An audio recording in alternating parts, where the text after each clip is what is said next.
அத்தியாயம் 22. மறுநாளே எழில் சுவாமிநாதனுக்கு அழைத்து விஷயத்தை கூறிவிட அவர், இளங்கோ, சக்தி என அனைவரும் கிளம்பி அவளை பார்க்க வந்துவிட்டனர். சக்தி இப்போதும் நிறுவனத்தை தந்தையுடன் பார்த்து கொண்டுதான் இருந்தாள். காலையில் ஆபீஸ் கிளம்பியவள் எழில் விஷயத்தை கூறியதும் நேராக இங்கு வந்துவிட்டாள். ஜீவாவும் வீட்டில்தான் இருந்தான். வந்த மூவரும் ஜீவாவையும் எழிலையும் வாழ்த்த இருவரும் சிறு புன்னகையுடன் அதை ஏற்றுக்கொண்டனர். அன்று ஸ்பெஷலாக ஜீவா காலையிலேயே ஸ்வீட் செய்ய சொல்லியிருந்தான். அதை சாப்பிட்டு கொண்டே அனைவரும் பேசிக்கொண்டிருக்க ஜீவா இளங்கோவிடம் பேச்சு கொடுத்தான். எக்ஸாம் எல்லாம் எப்படி பண்ணியிருக்கே இளங்கோ, பாஸ் பண்ணிடுவதானே? கிண்டலாக ஜீவா கேட்க, மாமா நல்லா பண்ணியிருக்க, கண்டிப்பாக நல்ல மார்க் வரும் என்றான் அவனும் திடமாக. குட்டா, என்ன படிக்க போற? ஏதாவது சூஸ் பண்ணியிருக்கிறாயா? கெமிக்கல் இன்ஜினியரிங் மாதிரி தான் படிக்கணும் மாமா. எப்படியும் பிஸ்னஸ் தான் பார்க்க போகிறேன். டிகிரி முடிச்சுட்டு அப்படியே எம்பிஏவும் பண்ணணும். தெளிவாக தன் எதிர்கால திட்டத்தை கூறினான் இளங்கோ. மார்க் வரட்டும்டா, நல்ல காலேஜ் பார்த்து சேர்ந்துடலாம். நான் சீட் புக் பண்ணி தரேன் என்றான் ஜீவா. தேங்க்ஸ் மாமா என்ற இளங்கோ மேலும் தன் கனவுகள் பற்றி பேச ஜீவாவும் சிறு புன்னகையுடன் கேட்டுக்கொண்டான். அன்று மாலை வரை அங்கிருந்தவர்கள் கிளம்பும்போது எழிலுக்கு 1000 அறிவுரை பத்திரம் கூறினார்கள். டாக்டர் கூட இவ்வளவு சொல்லலப்பா என எழில்தான் கடைசியாக சலித்து கொண்டாள். ரூம் வேண்டுமானால் கீழே மாத்திக்கோங்களேன் ஜீவா என சக்தி கூற, காலையில் முதல் வேலையே அதுதான் செய்தேன் சக்தி என்றான் ஜீவா. ஆமாம், நான் சொல்ல சொல்ல கேட்காம மாத்திட்டாரு என எழில் குற்றப்பத்திரிகை வாசிக்க மற்றவர்கள் சிரித்து கொண்டார்களே ஒழிய யாரும் அவளுக்கு சாதகமாக பேசவில்லை. பார்த்துக்கோ ஜீவா, எங்காவது வெளியூர் போவதாக இருந்தால் எழிலை அங்கே கொண்டு வந்து விட்டுடுப்பா என சுவாமிநாதன் கூற, கண்டிப்பா மாமா, பட் நான் ஆஃபீஸ் போவதே சந்தேகம்தான் என தோலை குலுக்கினான் அவன். அப்படியே போகாம இருந்துட்டாலும் என எழில் முனகிக்கொள்ள அதில் மீண்டும் அனைவரும் சிரித்து அவளை வெறுப்பேற்றி வைத்தனர். சும்மா முகத்தை தூக்கி வைக்கக்கூடாது எழில், சந்தோஷமா இருக்கணும் என்ற சக்தி, சமாளிக்க முடியலேனா சொல்லுங்க ஜீவா என்று மேலும் தங்கையை கிண்டல் செய்துவிட்டே கிளம்பினாள். அனைவரும் கிளம்பி சென்றதும் கணவன் பக்கம் வந்தவள், என்ன சொக்குப்பொடி போட்டு வச்சீங்க? மொத்த குடும்பமும் என்ன விட்டுட்டு உங்களுக்கு வக்காலத்து வாங்குறாங்க என அவன் சட்டையை பிடிக்க அவளை தன்னோடு சேர்த்து அணைத்து கொண்டவன், உன்னை சமாளிக்க என்னால் மட்டும்தான் முடியும் என்று புரிஞ்சுக்கிட்டாங்கடி, அவ்வளவுதான் என்றான் கண்ணடித்து. எப்படி சமாளிப்பீங்களாம்? அவனை நிமிர்ந்து பார்த்து அவள் கேட்க, சுற்றும் முற்றும் ஒருமுறை பார்த்து கொண்டவன் அடுத்த நொடி அவள் இதழ்களை அழுத்தமாக சிறை செய்து விடுவித்தான். திடீரென நடு வீட்டில் வைத்து அவன் முத்தமிடவும் அவள் சற்றே அதிர்ந்துதான் போனாள். இப்படித்தான் சமாளிப்பேன். சரியா சமாளிச்சேனா இல்லை எதுவும் குறை இருக்கா ராணிமா என்றவன் மீண்டும் அவள் புறம் குனிய, ஐயோ நடு வீடு என அவனிடமிருந்து வேகமாக விலகி அவள் ரூமுக்கு சென்று விட, மெதுவாடா என தலையாட்டி சிரித்து கொண்டே அவள் பின்னால் சென்றான் ஜீவா. சில நாட்களில் இளங்கோவிற்கு தேர்வு முடிவுகள் வந்துவிட்டது. நல்ல மார்க் எடுத்து பாஸ் செய்திருந்தான். ரிசல்ட் வந்த அன்று ஜீவாவும் எழிலும் ஸ்வீட் வாங்கி கொண்டு இளங்கோவை பார்க்க எழில் வீட்டுக்கு சென்று விட்டனர். இளங்கோவை வாழ்த்திய ஜீவா, உனக்காக ஒரு சீட் ஏற்கனவே லாக் பண்ணி வச்சுட்டு இளங்கோ, சேர்ந்துக்கிறதானே என கேட்க, மார்க் வராமலேயே எப்படி மாமா என்றான் அவன் ஆச்சரியமாக. எல்லாம் உன்மேல் இருக்கும் நம்பிக்கைதான். அப்படியே மார்க் குறைந்திருந்தாலும் மெரிட் தான் இருந்திருக்காது. ஃபீஸ் கட்டிவிட்டால் போச்சு. உனக்கு ஓகே தானே? டபுள் ஓகே மாமா என்றான் இளங்கோ மகிழ்ச்சியுடன். ஜீவா சீட் வாங்கியிருந்தது மிக பிரபலமான ஒரு கல்லூரியில். அதில் மெரிட் இல்லாமல் சேர வேண்டுமென்றால் லட்சக்கணக்கில் செலவாகும். மெரிட் சீட்டே பல ஆயிரங்கள்.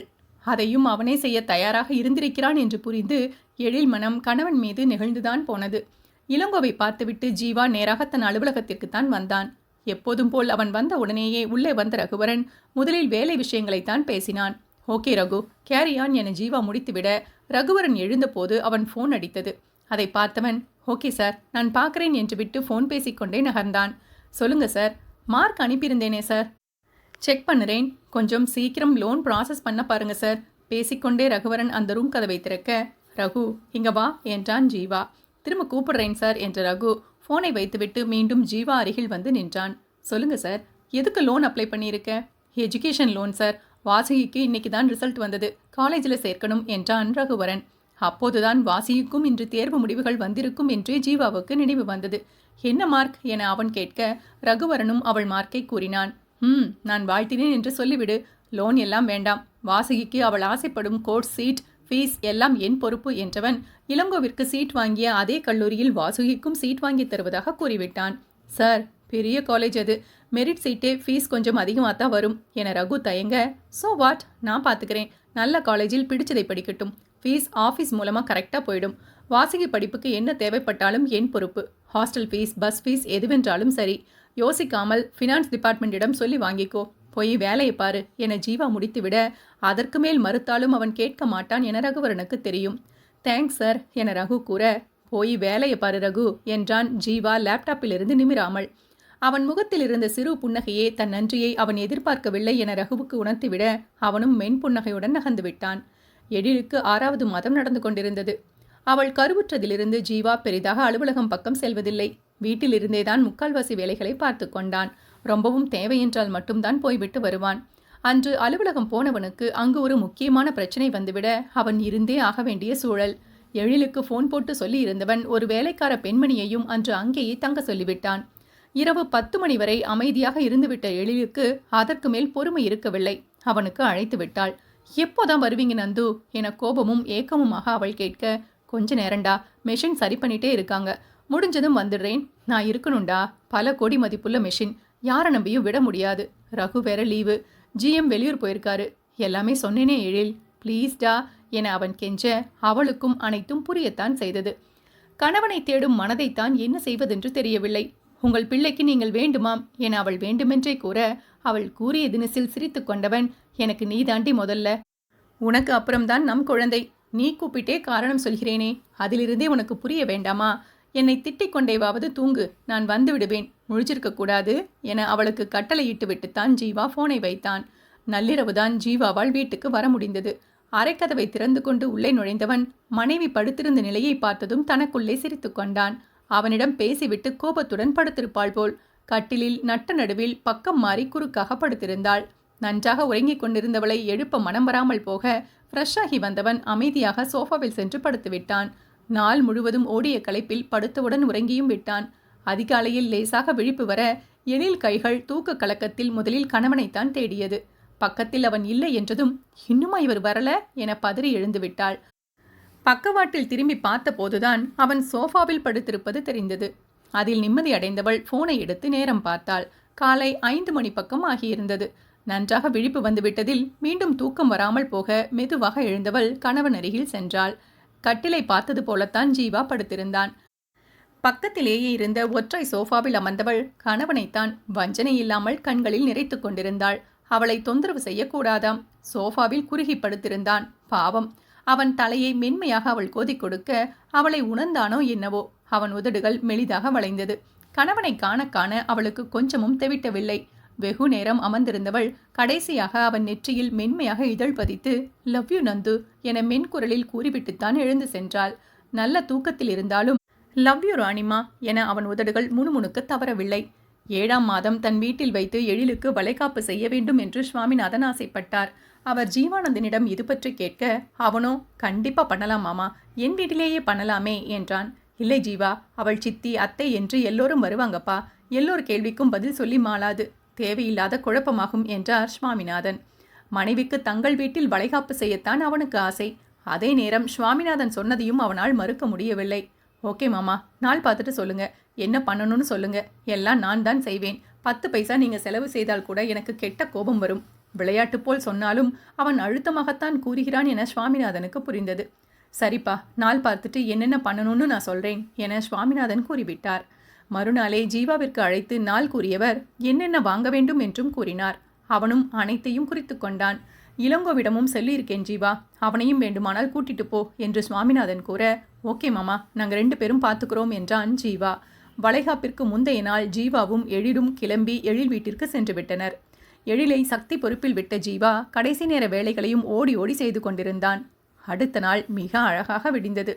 மிகவும் நெருங்கிய சொந்தங்கள் அக்கம் பக்கத்தினர் மட்டும் கலந்து கொண்டு நலுங்கு வைத்து வளையல் போட்டுவிட அனைவருக்கும் மனநிறைவாக வளைகாப்பு நடந்தது.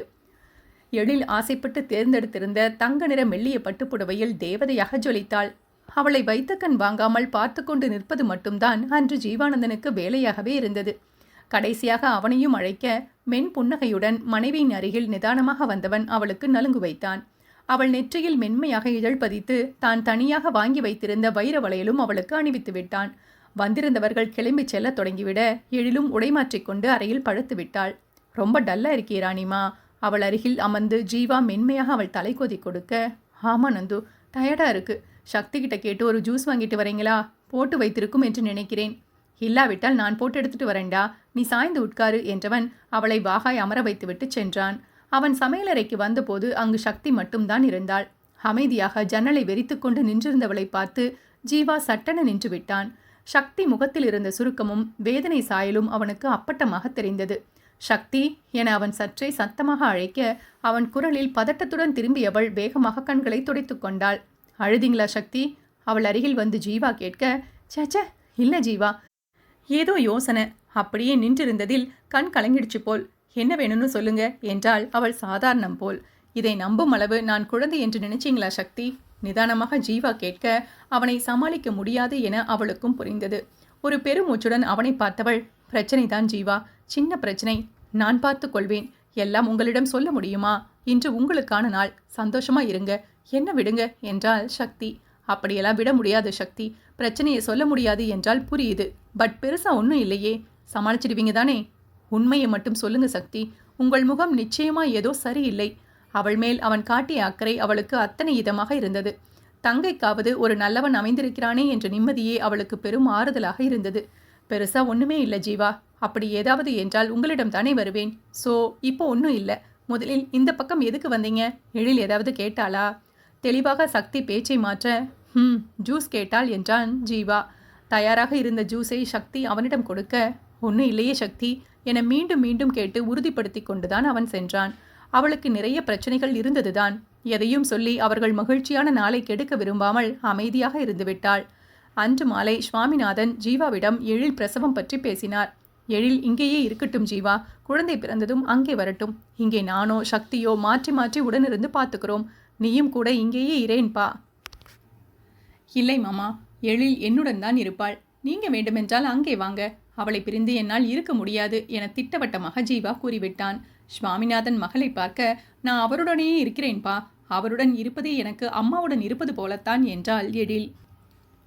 ஒற்றை வார்த்தையில் அவள் காதலை அவள் உணர்த்தியதில் ஜீவா மனம் நெகிழ அவளை மெலிதாக அணைத்து கொண்டான். சரிப்பா, உங்க இஷ்டம், நாங்களே வந்துட்டு போய்கொள்கிறோம் என்று விட்டான் சுவாமிநாதன்.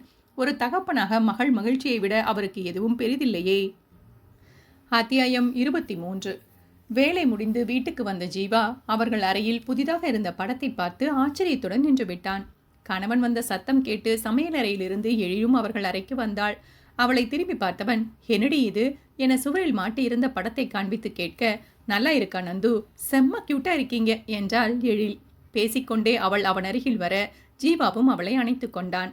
இது பழைய ஆல்பத்தில் இருந்த போட்டோ இல்லையா? இப்ப ஏன் திடீரென்று ஃப்ரேம் போட்டு மாட்டியிருக்க? கர்ப்பமா இருக்கும்போது உங்க படத்தையே பார்த்துட்டு இருந்தால் உங்களைப் போலவே குழந்தை பிறக்கும் நந்து. குழந்தை குட்டியா தானே பிறக்கும். அதான் உங்க சின்ன வயசு படத்தை மாட்டிட்டேன். இதை பார்த்துட்டே இருந்தால் நம் குழந்தை முகஜாடையும் இதே போல் இருக்கும். ஆசையுடன் அவள் கொடுத்த விளக்கத்தில் சிரித்து கொண்டவன், இதையெல்லாம் அடி நம்புவாய் என்றான். ஏன் நம்பக்கூடாதா? அதெல்லாம் நம்புவேன் என வீராப்பாக எழில் நிமிர, ஓகே ஓகே கூல், நம்பு. ஆனால் எனக்கு உன்னை போல் குழந்தை வேண்டுமே, நான் என்ன செய்ய என்றான் அவன். உங்களைப் போல்தான் குழந்தை வேணும், வேறு ஏதாவது சொன்னால் அடி வாங்குவீங்க என்றவள் இப்போதே 2 அடி போட, நோனோ, எனக்கு உன்னை போல் ஒரு பாப்பா கண்டிப்பா வேணும். இப்போதைக்கு உன் இஷ்டம் போல் பெற்றுக்கோ, ஆனால் அடுத்த குழந்தை உன்னை போலவே பெற்றுக்கொடு. டீல் ஓகேவா? அவளை மேலும் அழுத்தமாக அணைத்து கொண்டு அவன் கேட்க, என இழுத்து யோசித்தவள், பார்ப்போம் என கெத்தாக முடிக்க, வாயடி லொல்லடி உனக்கு என்றவன் அவள் இதழ்களை மென்மையாக சிறை செய்து விடுவித்தான். மருத்துவர் கொடுத்த பிரசவ தேதிக்கு இன்னும் 10 நாட்களே இருந்தது. எப்படிப்பட்ட பிரச்சனை என்றாலும் நீயே பார்த்துக்கொள் என ரகுவரனிடம் கூறிவிட்டு ஜீவா வீட்டிலேயேதான் இருந்தான். ரகுவரனிடம் கூறியது போலவே மற்ற பிரான்ச்சில் இருந்த நம்பிக்கையான ஆட்களிடமும் கூறியிருந்தான். மதிய நேரத்தில் எழில் தூங்கிக் கொண்டிருக்க அவள் அருகில் அமர்ந்து லேப்டாப்பில் வேலை செய்து கொண்டிருந்தான் ஜீவா. ஒரு பக்கமாக திரும்பி படுத்திருந்தவள் கணவனை இடையோடு சேர்த்து அணைத்து கொண்டு அவன் மீதே முகம் புதைத்துத்தான் உறங்கிக் கொண்டிருந்தாள். அவனும் அடிக்கடி அவள் தலைக்கோதி கொடுத்து கொண்டேதான் வேலை பார்த்து கொண்டிருந்தான். சிறிது நேரத்தில் தூக்கம் கலைந்து நேராக படுத்தவள், குட் மார்னிங் நந்து என கூற, குட் ஈவினிங் டா என்றான் ஜீவா. ஓ மறந்துட்டேன் என்று கூறிக்கொண்டே அவள் எழுந்து கொள்ள முயற்சிக்க ஜீவா லேப்டாப்பை வைத்துவிட்டு அவளுக்கு உதவினான். பசிக்குது நந்து, ஃப்ரூட் சாலட் இருக்கிறானே, எடுத்துட்டு வரேன் என்று விட்டு ஜீவா விலக பாத்ரூம் போகலாம் என்று நினைத்து நடந்த எழிலுக்கு திடீரென வழி வந்தது போல் இருந்தது. வயிற்றை அழுத்தமாக பிடித்து கொண்டவளோ, நாளாகவில்லையே என முகம் சுருங்க யோசித்தாள். வலி குறைந்ததும் சென்று ஃப்ரெஷ் ஆகி வந்தவள் குழப்பத்துடன் தான் அமர்ந்தாள். சாப்பிடுமா என அவளிடம் கப்பை கொடுத்த ஜீவா அவள் அருகில் அமர்ந்தான். குட்டி பாப்பா என்ன பண்றீங்க? சீக்கிரம் அப்பா கிட்ட வரப்போறீங்களா? எப்போதும் போல் அவள் வயிற்றில் கை வைத்து ஜீவா தன் மகவுடன் பேச எழிலுக்கோ மீண்டும் வலி வந்தது. வலிக்குது நந்து என எழில் மெதுவாக கூற, என்ன பண்ணுது எழில்மா? ஹாஸ்பிட்டல் போயிடலாண்டா, வா என அடுத்த நொடி பதறிக்கொண்டு ஜீவா எழுந்து விட்டான். அவன் கையை அழுத்தமாக பிடித்தவள், கொஞ்ச நேரம் பார்க்கலாம் நந்து, பிரசவ வலிதானா என்று தெரியலை, சும்மா அலைய வேண்டாம், ரொம்ப முடியலைனா சொல்லுறேன் என்றாள் எழில். அதுவரை வலியை வேடிக்கை பார்க்க வாடி, உளராம வா என்றவன் அவளை தூக்க வர அவன் கூற்றில் மெலிதாக சிரித்து கொண்டவள், வலி இல்லாமல் பிள்ளை எல்லாம் பெத்துக்க முடியாது நந்து, உட்காருங்க என்றாள் அவள். அவள் சொல்வது உண்மைதான் என்றாலும் அவனுக்கு பதறத்தான் செய்தது. இரு என்றவன் வேகமாக தன் போனை எடுத்து அவர்கள் பார்க்கும் டாக்டருக்கு அழைத்து விட்டான். டாக்டர் கிட்ட சொல்லு, என்ன பண்ணுதுன்னு தெளிவா சொல்லு ராணி என அவன் போனை கொடுக்க அவளும் டாக்டரிடம் கூறினாள். அவளிடம் சில கேள்விகள் கேட்டுக்கொண்டவர் சிறிது நேரம் பார்த்துவிட்டு வலி அதிகரித்தால் வர சொல்லிவிட்டார். அவர் கூறியதை கணவனிடம் சொன்னவள், நடக்க சொன்னாங்க நந்து என்று கூறிக்கொண்டே எழுந்தாள். அவன் கையை பிடித்துக்கொண்டு அவள் மெதுவாக நடக்க ஜீவாவும் அவளை பார்த்து கொண்டே அவளுடன் நடந்தான். சிறிது நேரத்தில் வலி அதிகரிக்க தொடங்கிவிட, ஹாஸ்பிட்டல் போகலாம் நந்து என எழிலே கூறிவிட்டாள். அவனும் அதற்கு மேல் தாமதிக்காமல் அவளை அழைத்து கொண்டு கிளம்பிவிட்டான். மருத்துவமனையில் எழிலை சேர்த்தவன் சுவாமிநாதனுக்கும் சக்திக்கும் போன் செய்து கூறிவிட, இளங்கோ சுவாமிநாதன் வந்து சேர்ந்த சிறிது நேரத்திலேயே சக்தியும் வந்துவிட்டாள். எழிலுக்கோ வலி அதிகரித்து கொண்டே போனதை ஒழிய குழந்தை பிறக்கவில்லை. ஒரு பக்கம் அவளை சோதித்த மருத்துவர் சற்றே நடக்கச் சொல்ல ஜீவாவை பிடித்து கொண்டு மெதுவாக நடந்தவளுக்கு வலியை பொறுக்க முடியாமல் கண்கள் கலங்கிக் கொண்டே இருந்தது. வலிக்குது நந்து, கடவுள் சரியான பாரபட்சம் பார்ப்பவர் போல மொத்த வலியையும் பெண்ணினத்திற்கே கொடுத்து வைத்திருக்கிறார். கொஞ்சம் உங்களுக்கும் கொடுத்தால் என்ன? உங்களுக்கும் தானே பிள்ளை, நாங்க மட்டும்தான் வலியை அனுபவிக்கணுமா? அடிவயிற்றை பிடித்து கொண்டு புலம்பிக் கொண்டே அவள் நடக்க ஜீவா மென்மையாக அவளை அணைத்து கொண்டேதான் உடன் நடந்தான். உண்மைதான் ராணி, மொத்த வலியும் எனக்கு கொடுத்தால் கூட நான் தாங்கிக் கொள்ள தயாராத்தான் இருக்கேன். அப்படி படைக்கப்படவில்லையேடா என்றவன் குரலில் உண்மையான வருத்தம் இருந்தது. மனைவி வலியை அவனும் சேர்ந்தேதான் உணர்ந்தான். ஆனால் நேரடி வழி அவளுக்குத்தானே. தானும் வருத்தத்தில் அமர்ந்து விட்டால் அவள் மேலும் சோர்ந்து போவாளே என்றுதான் அவன் தைரியம் போல காட்டிக் கொண்டிருந்தான். அவள் ஒவ்வொரு வழிக்கும் அவன் உள்ளமும் பதறுவது அவனுக்கு மட்டும்தான் தெரியும். ஒருவாறு அன்னையையும் தந்தையையும் படுத்து எடுத்துவிட்டு விடியற் காலையில் அவர்கள் புதல்வன் பிறந்தான். எழிலுடன் இருந்த ஜீவா கையில் பிறந்த குழந்தையை மருத்துவர் கொடுக்க அதை வாகாக ஏந்தி கொண்டான் ஜீவா. கடவுள் படைத்த மிக மெல்லிய சிற்பம் போல் இருந்த மகனை கைகளில் ஏந்தி இருந்தவன் கண்கள் அந்த நொடி மகிழ்ச்சியின் மிகுதியில் கலங்கி போயிற்று. குழந்தையை மெதுவாக அவன் எழிலிடம் காட்ட அவளும் மகனை ரசித்து சோர்வுடன் புன்னகைத்தாள். நம் உயிர் ராணி என்றவன் அவள் நெற்றியிலும் குழந்தை நெற்றியிலும் மெலிதாக இதழ் பதித்துவிட்டே மகனை செவிலியரிடம் கொடுத்தான். அதற்கு பின் அவனை வெளியே இருக்க சொல்லிவிட, வெளியேதான் இருக்கேன் ராணிமா என எழில் காதரியில் கூறிவிட்டு ஜீவா வெளியே வந்துவிட்டான். குழந்தையை சுத்தம் செய்து செவிலியர் வெளியே எடுத்து வர குழந்தையை பார்த்த மற்ற மூவருமே பெரிதாக மகிழ்ந்துதான் போயினர். அழகு குட்டிடானி என இளங்கோ சத்தமாகவே குழந்தையை கொஞ்சம் தொடங்கிவிட்டான். 3 நாட்கள் எழிலை மருத்துவமனையில் வைத்திருந்தனர். ஜீவாவும் அவளுடனேதான் இருந்தான். குழந்தையை மொத்தமாக அவன்தான் பார்த்து கொண்டான். உதவிக்கு இருந்த சக்திக்கு கூட அவன் பெரிதாக எந்த வேலையும் வைக்கவில்லை. நான் வெட்டியா உட்கார்ந்திருப்பது போல இருக்கு ஜீவா என சக்தி ஒருமுறை சிரித்துக்கொண்டே சலித்து கொள்ள, எப்போதாவது நான் மருந்து வாங்க போனால் நீங்க தானே பார்த்துக்கணும் என்றான் அவனும் கிண்டலாக. உண்மையாவே அது மட்டும்தான் என் வேலையா இருக்குப்போ என்றவள் மனநிறைவுடன் நகர்ந்து விட்டாள். டிஸ்சார்ஜ் செய்த போது இந்த முறை சக்தியே ஜீவாவிடம் பேசினாள். இந்த முறை அடம் பிடிக்காதீங்க ஜீவா, கை குழந்தையுடன் எழிலால் சமாளிக்க முடியாது. உங்களாலும் ஒரே அடியா வேலையை பார்க்காமல் இருக்க முடியாது. நீங்களும் இங்கேயே வந்துடுங்க ஜீவா, ஒரு 3 மாசம் கழிச்சு போய்க்கலாம் என்றாள் சக்தி. இந்த முறை ஜீவாவும் மறுக்கவில்லை. அவனுக்கும் சக்தி சொல்வது சரியாகத்தான் பட்டது. எழிலை அவன் பார்த்து கொள்வான். ஆனால் குழந்தை விஷயத்தில் ரிஸ்க் எடுக்க முடியாது.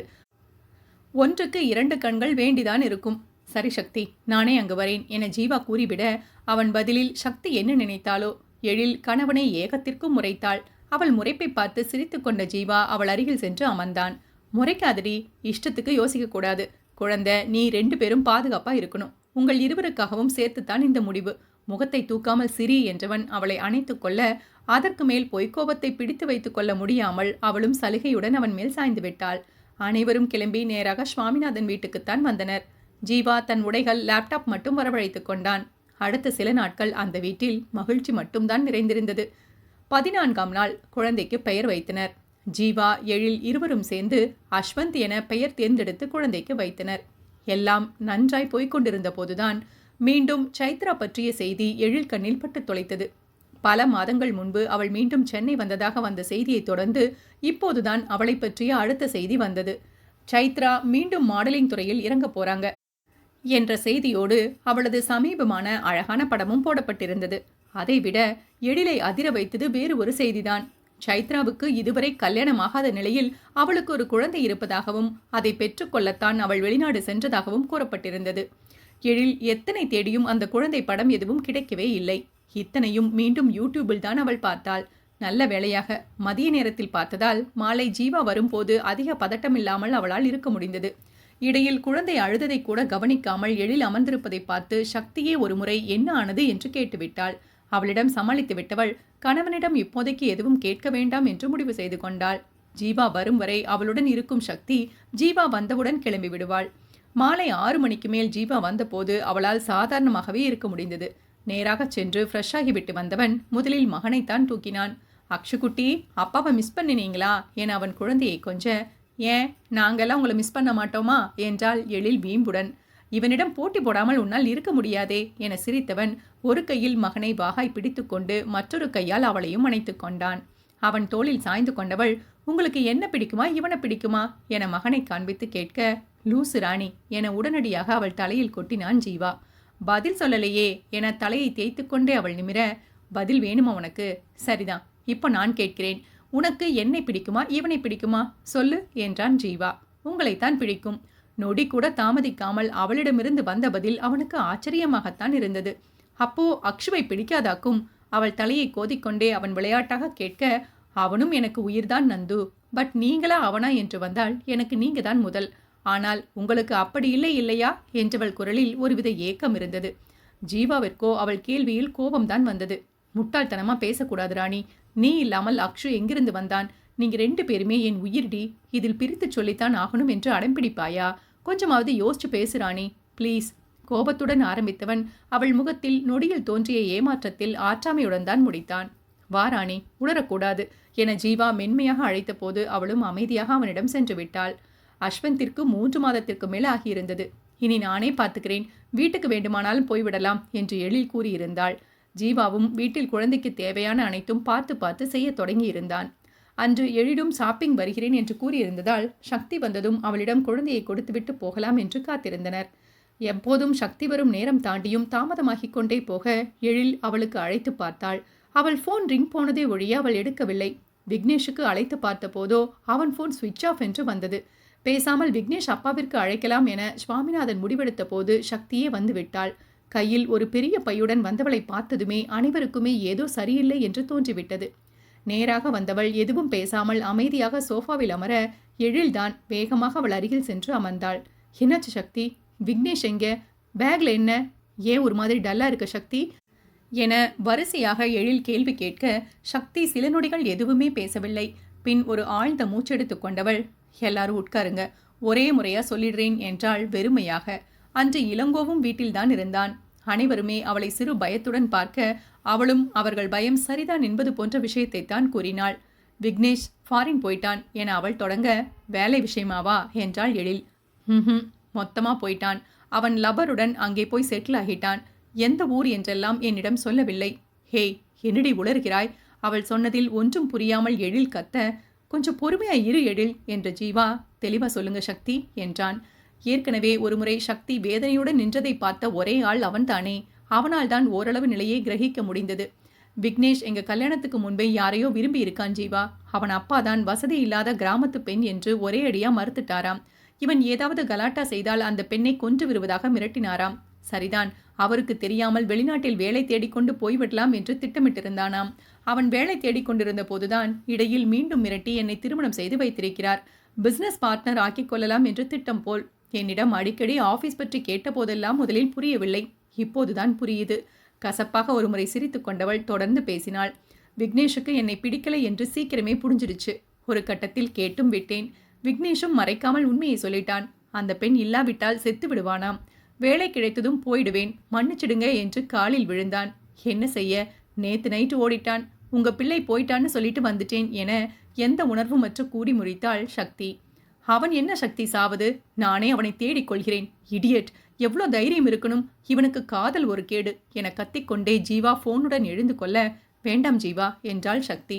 அவளது அழுத்தமான குரலில்தான் அவன் சற்றே நிதானித்தான். அவன் சூழ்நிலை கைதியா நின்றிருக்கான் ஜீவா. அந்த பெண்ணை காப்பாற்ற வேறு வழி தெரியாமல் தான் கல்யாணம் பண்ணிக்கிட்டான். வாழ்ந்துட்டு போகட்டும், விடுங்க. அவன் காதலியை காப்பாற்ற உன் வாழ்க்கையை பணயம் வைப்பானா? என்னடி அநியாயம் இது? என எழில் அழவே தொடங்கிவிட சக்தி அமைதியாக அவள் கண்களை துடைத்து விட்டாள். விடு எழில், போய் தொலையட்டும். எனக்கு அவன் மேல் ஒரு உணர்வும் நல்ல வேளையாக வரவில்லை. இந்த கல்யாண ஆர்ப்பாட்டம்தான் தேவையில்லாத கூத்து என்றாள் சக்தி சலிப்புடன். என்னடா உன் வாழ்க்கை என்ன ஆவது? அந்த ஆளை நம்பி உன்னை கல்யாணம் பண்ணி கொடுத்தேனே, இப்படி என்னை ஏமாத்திட்டானே. உன்னை போய் ஏமாற்றி கல்யாணம் பண்ணி வச்சிருக்கான்.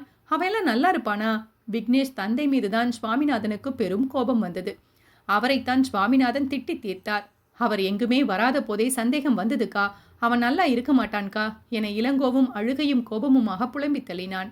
அவர்களை அப்படியே விட வேண்டாம் சக்தி, செய்த தப்புக்கு அவன் அனுபவிக்கணும் என ஜீவா மீண்டும் கூறிய போதும் சக்தி அழுத்தமாக தடுத்து விட்டாள். ஏதோ இருட்டு அறையில் இருந்து வெளியே வந்தது போல நிம்மதியா இருக்கு ஜீவா, மீண்டும் குப்பையை கிளற வேண்டாம் பிளீஸ் என சக்தி ஒரேடியாக கெஞ்சவும் அவனும் வேறு வழியில்லாமல் அமைதியாகி விட்டான். அத்தியாயம் 24. கிளம்பி விடலாம் என்று நினைத்து கொண்டிருந்த ஜீவா எழிலுமே அடுத்த 1 மாதம் அங்கேயே இருந்து விட்டனர். சக்தி வெளியில் திடமாக சுற்றி கொண்டிருந்தாலும் உள்ளுக்குள் என்ன நினைக்கிறாளோ என்ற பயம் அனைவருக்குமே இருந்தது. ஒரு கட்டத்திற்கு மேல் உண்மையாகவே சக்தி அந்த நினைவுகளை விட்டு கொஞ்சம் கொஞ்சமாக வெளியே வந்துவிட்டாள். சிறு வயதிலேயே தங்கை தம்பிக்கு அன்னை போல் இருந்து விட்டதாலோ என்னவோ அவளிடம் பக்குவம் நிறையவே இருந்தது. அலுவலகம் போய் வருவது, குழந்தையுடன் விளையாடுவது என அவள் பொழுது சாதாரணமாக கழிய தொடங்கியது. இடையில் ஒருமுறை சுவாமிநாதன் சென்று விக்னேஷ் அப்பாவிடம் சண்டை போட்ட போது அவரே மகன் மேல் கொலை வெறியில்தான் இருக்கிறார் என்று தெரிந்து சுவாமிநாதன் தலையில் அடித்து கொண்டு வந்தது தனி கதை. ஜீவாவும் எழிலும் தனக்காகத்தான் இங்கேயே இருக்கிறார்கள் என்று புரிந்து சக்தியேதான் ஒரு நாள் அது பற்றி பேசினாள். நீங்கள் கிளம்புவதென்றால் கிளம்புங்க ஜீவா, எனக்காக இருக்க வேண்டாம். நான் அங்கே வந்து அக்ஷுவை பார்த்துப்பேன். எனக்கு ஒன்றும் இல்லை, நல்லாவே இருக்கேன் சிறு புன்னகையுடன் அவள் கூறிய போது, நிஜமாவே நீ ஓகேவா சக்தி என எழில் ஜீவா இருவருமே ஒன்று போல் கேட்டனர். ஓகே தான்பா, ஃபீல் பண்ணும் அளவு நான் வாழவே இல்லை, விடுங்க என அவள் சுலபமாகவே முடித்து விட்டாள். வேறு மாப்பிள்ளை பார்க்கிறேன் என ஜீவா சுவாமிநாதன் இருவருமே கேட்டபோது இப்போதைக்கு எதுவும் வேண்டாம் விட்டுடுங்க என மறுத்து விட்டாள். அவளை ஒரே அடியாக படுத்த விரும்பாமல் தான் அவர்கள் அப்போதைக்கு ஒதுங்கிக் கொண்டது. ஒருமுறை செய்த தப்பை மற்றொரு முறை நினைத்து பார்க்க கூட அவர்களுக்கு பயமாகத்தான் இருந்தது.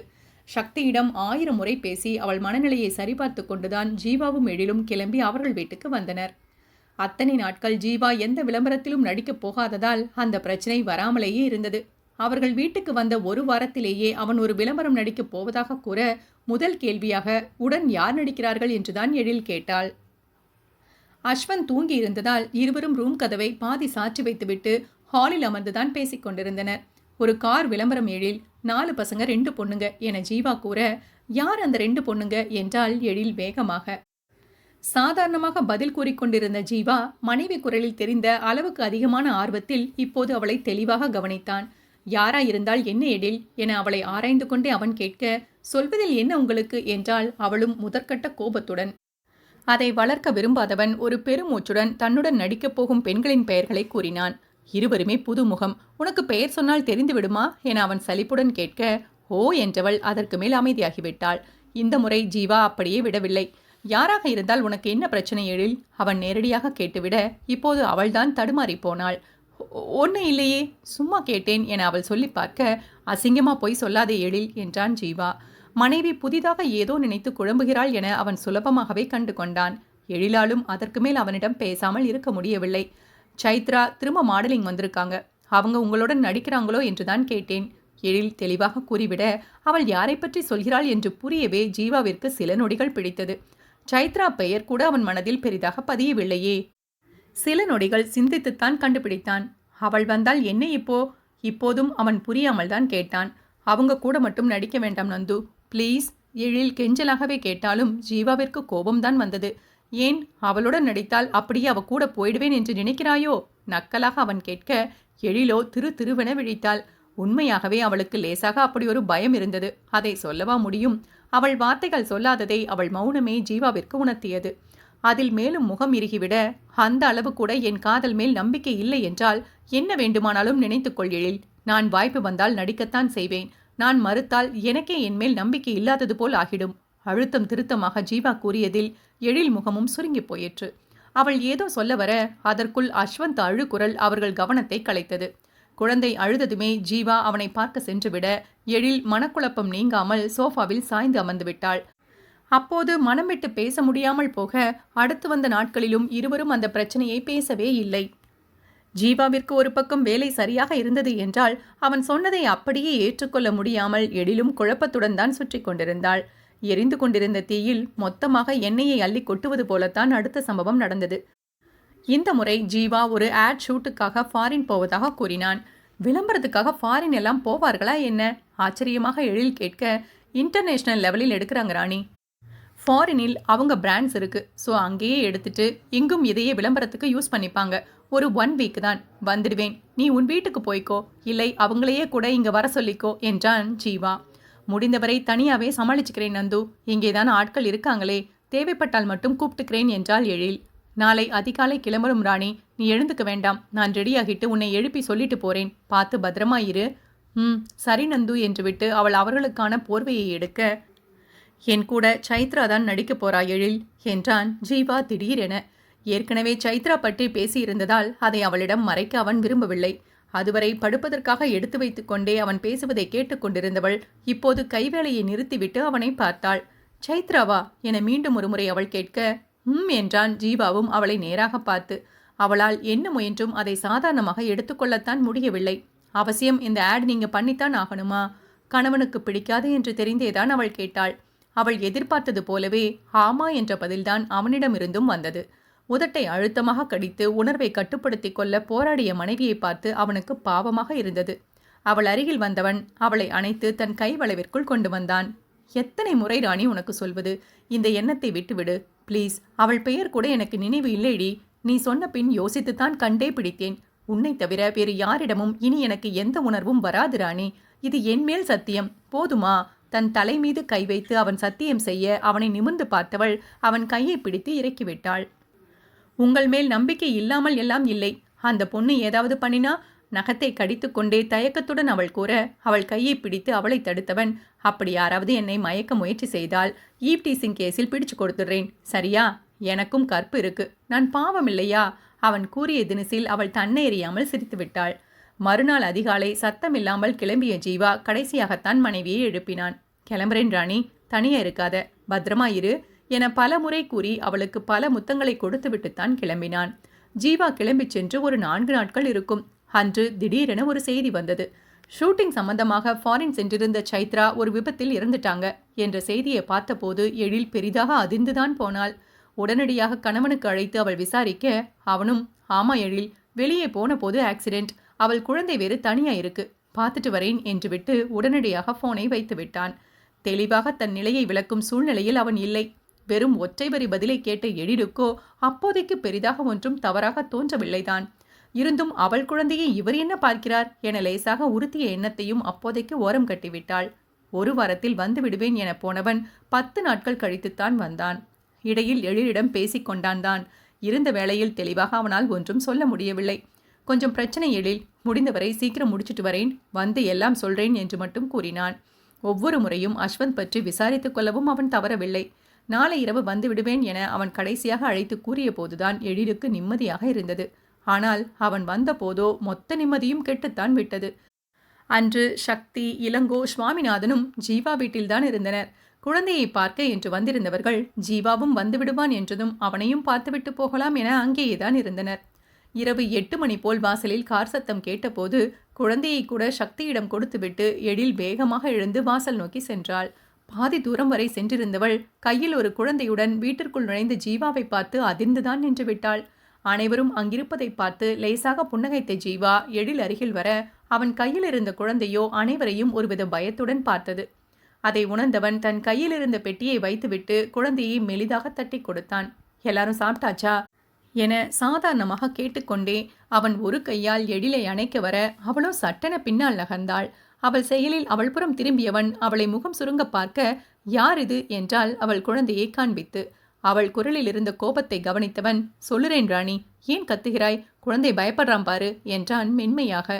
ஹோ, இப்போது அவன் பயப்படுவதுதான் பெரிதில்லையா? இருக்கும் இருக்கும், உங்கள் மூத்த வாரிசு இல்லையா? பாசம் இருக்கத்தானே செய்யும். திடீரென கண்கள் கலங்க அவள் கூறியதில் ஜீவாவுக்கு ஒன்றும் புரியவில்லை. என்ன உளறுகிறாய் எழில்? அடக்கப்பட்ட கோபத்துடன் அவன் கேட்பது புரிந்து அவளுக்கு மேலும் கோபம்தான் வந்தது. ஹோ, உங்களுக்கு கோபம் வேறு வருதா? சைத்ராவுக்கு குழந்தை இருக்கு என்ற போது கூட உங்கள் குழந்தை என்று நினைக்கவில்லையே. சை, எவ்வளவு அழகா நான் மட்டும் காதல் அது இதுன்னு நடிச்சீங்க. பெரும் கோபத்துடன் அவள் அங்கிருந்த பூஜாடியை எடுத்து உடைக்க அது உடைந்து சிதறியதில் இரு குழந்தைகளுமே அலறினர். மனைவியை வெறித்து பார்த்து கொண்டே ஜீவா தன் கையில் இருந்த குழந்தையை தட்டி கொடுக்க அக்ஷ்வந்தை சக்தி சமாதானம் செய்தாள். ஜீவாவின் பார்வை எழிலுக்கு புரிந்ததோ இல்லையோ, சக்திக்கு என்னவோ போல் இருந்தது.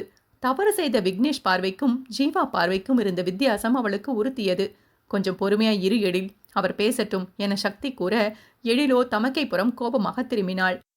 என்ன பேசட்டும் சக்தி, அவன் முகத்தை பாரு, அப்படியே இவருதான், இரு ஒரு நிமிஷம் வரேன் என்றவள் வேகமாக அவர்கள் அறைக்கு சென்றாள். அங்கு மாட்டி வைத்திருந்த ஜீவாவின் சிறு வயது புகைப்படத்தை எடுத்து வந்தவள் அதை சோஃபாவில் எறிந்தாள். பாருங்க எல்லோரும் என அவள் கத்த, அதை பார்த்த மற்றவர்களுக்கும் அதிர்ச்சிதான். அதிலிருந்த ஜீவாவின் சாயல் கிட்டத்தட்ட அப்படியே அவன் கையில் இருந்த குழந்தைக்கு ஒத்துப்போனது. முக்கியமாக அந்த பழுப்பு நிற விழிகள் தெளிவாக எழிலுக்கு சாதகமாக நின்றது. அந்த படத்தை பார்த்த பின் யாராலும் ஜீவா சார்பாக பேச முடியவில்லை. எழிலுக்கோ ஏமாற்றமும் கோபமுமாக அத்தனை மனவழி. நேராக ஜீவா அருகில் வந்தவள் அவன் சட்டையை கொத்தாக பிடித்தாள். உங்களுக்கு நான் என்ன பாவம் செய்தேன்? அவள் பெயர் கூட ஞாபகமில்லை என்று சொன்னீங்களே, இப்படி ஒரு குழந்தையே கொடுத்து வச்சிருக்கீங்க. அவள் செத்ததால் தூக்கி வந்துட்டீங்க. உயிரோடு இருந்திருந்தால் என்ன பண்ணியிருப்பீங்க?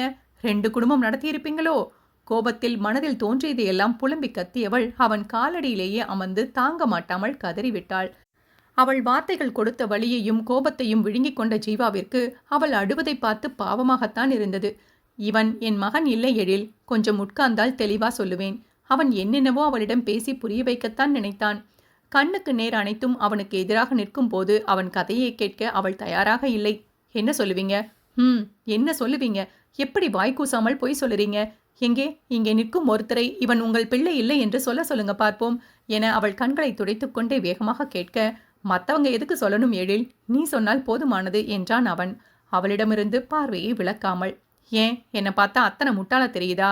உங்களுக்கு தெரியும், முட்டாள்தனமாகத்தானே காதலித்தேன், அப்போ அப்படித்தானே தெரியும் என்றவள் கண்களை துடைத்து கொண்டு இப்போது அவனை நேராக பார்த்தாள்.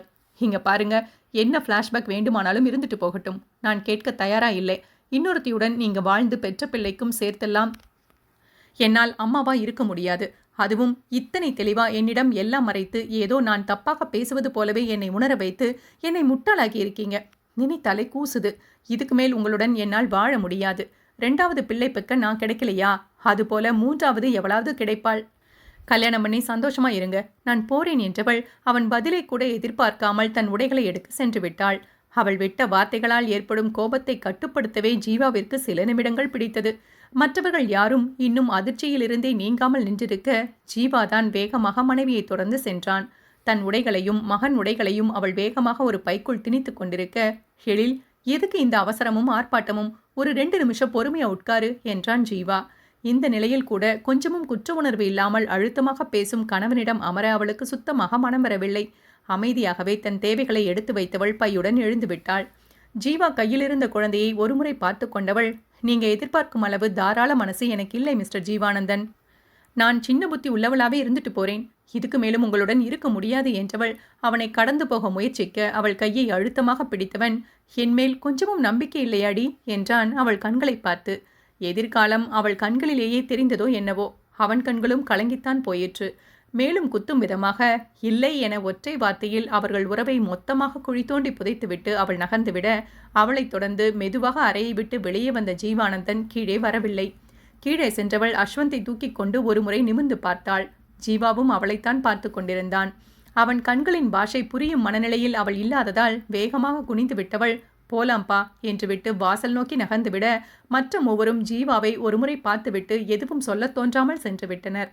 தான் குடும்பமாக நினைத்த ஒருவருக்கு கூட தன்மேல் நம்பிக்கை இல்லை போல் என நினைத்தவனுக்கு அடுத்த நொடி சிரிப்பு கூட வந்தது.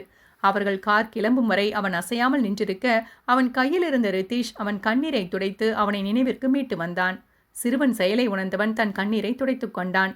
சமையலறையில் இருந்த பாலை சுட வைத்து சிறுவனுக்கு கொடுத்தவன் ஏதோ நினைவில் அழுதவனை தட்டி தூங்க வைத்து விட்டேதான் படுத்தான். வெறுமையாக சீலிங்கை வெறித்துக்கொண்டு படுத்திருந்தவன் மனமும் அவனைப் போலவே வெறுமையாகத்தான் இருந்தது. ஒரு பக்கம் கோபம், ஒரு பக்கம் ஏமாற்றம், ஒரு பக்கம் அதீத வலி என வார்த்தைகளால் விவரித்துவிட முடியாத நிலையில் அவன் மனம் இருந்தது. அவன் மனைவியும் குழந்தையும் இல்லாமல் ஒரு நொடி கூட அவனால் நிம்மதியாக நகரவில்லை. அவள் அத்தனை வார்த்தைகளை விட்ட பின்னும் அவளுக்கு புரிய வைத்து கூட்டி வந்துவிடு என்றுதான் அவன் மனம் கூறியது. அப்படியே விட்டுவிட மனம் வராமல் போக மறுநாள் காலை வேலையாளிடம் குழந்தையை பார்த்துக்கொள்ள சொல்லிவிட்டு சுவாமிநாதன் வீட்டிற்கு சென்றான். அவன் கதவை தட்டிய போது சக்திதான் திறந்தாள்.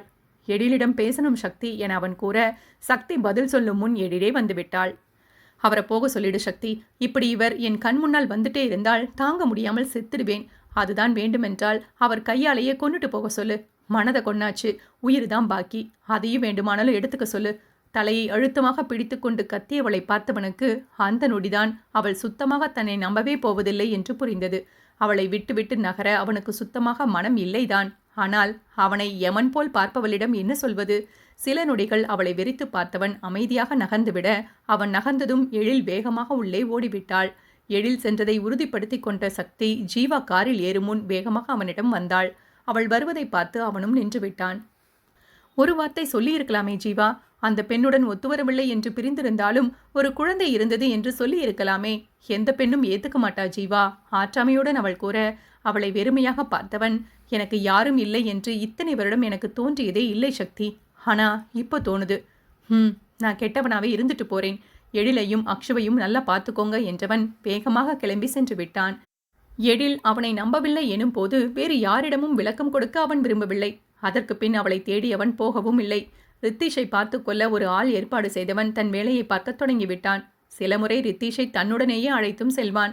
அவனுக்கு அஸ்வந்த் மகன் என்றுதான் அனைவருக்கும் தெரியும். ரித்தீஷ் பற்றி யாருக்கும் ஒன்றும் தெரியாது. நேரடியாக அவனிடம் கேட்கும் தைரியமும் யாருக்கும் இருக்கவில்லை. ஆளுக்கு ஒரு கதை கட்டி கொண்டனர். அவன் எதையும் மதிக்கவில்லை. ரகுவரன் மட்டும்தான் எந்த கேள்வியும் கேட்காமல் எந்த சந்தேக பார்வையும் பார்க்காமல் எப்போதும் போல் இருந்தான். எழில் போன ஒரு மாதத்தில் ஒரு நாள் மாலை இளங்கோ ஜீவாவை பார்க்க அவன் ஆபீஸிற்கு வந்தான். கதவை திறந்து கொண்டு அவன் வேகமாக உள்ளே வந்தபோது ஜீவா லேப்டாப்பில் வேலை பார்த்து கொண்டிருந்தான். இளங்கோ செய்த சத்தத்தில் நிமிர்ந்தவன் அவனை புருவங்கள் நெறிய யோசனையுடன் பார்த்தான். உட்காரு இளங்கோ என ஜீவா கூற, ஆமா உட்கார்ந்து உங்களுடன் சம்மதமா பேச போறேன். ஏன் என் அக்கா வாழ்க்கையை கெடுத்தீங்க? எல்லாரும் உங்களை எவ்வளோ நம்பணும்? எப்படி இவ்வளோ அசிங்கமா நடந்துக்க மனசு வந்தது? கத்திக்கொண்டே வந்தவன் ஜீவா சட்டையை உழுக்க ஜீவாவும் எழுந்து விட்டான். தினமும் அவள் உட்கார்ந்து அழுவதை பார்க்க முடியலையா? எல்லாம் இந்த பண திமிருதான் இல்லையா? உன் மேல கேஸ் போட்டாலும் சுலபமா வெளியே வந்துடுவியாமே. பேசாமல் என் கையால் கொண்டு போட்டணும் போல இருக்கு. கடுப்புடன் அவன் பேச அவனுக்கு மெதுமெதுவாகத்தான் எழில் கோபம் புரிந்திருக்கிறது என்று ஜீவா கணித்து விட்டான். அவன் நினைத்தது சரிதான். முதலில் இளங்கோவிற்கு சரியாக ஒன்றும் புரியவில்லை. தினமும் எழில் அழுது புழம்பிக் கொண்டே இருக்கவும் தான் ஜீவா அவளை ஏமாற்றி விட்டான் என்றே அவனுக்கு உரைத்தது.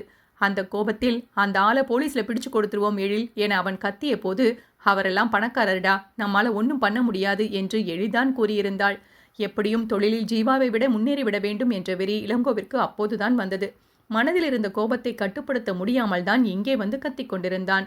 விக்னேஷ் செய்ததை ஜீரணித்துக் கொண்டவனால் ஜீவாவை அப்படி கடக்கவே முடியவில்லை.